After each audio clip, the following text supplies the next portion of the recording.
Мындай туугандар, азыр заман өтө бузулуп аткан учур. Чөйрө, ай бир адамдын чөнтөгүндө арамдын бардыгы бар да. Дүйнөдөгү бардык арам бар.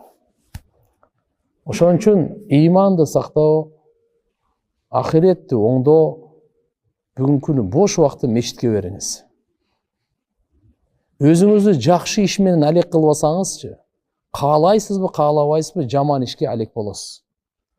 Бейиштин жолуна өзүңүздү алек кылбайсызбы, каалайсызбы, каалабайсызбы, сөзсүз сиз дозоктун жолунда алек болосуз.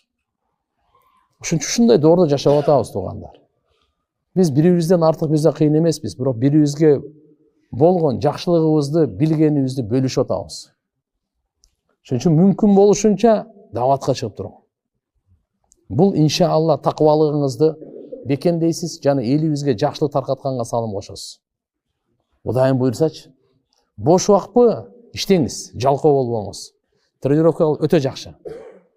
Акча таап, акчаны исрап кылбай, жумуштап, билим алайлы, өнөрүбүздү өркүндөтөйлү, бекер болбойлу.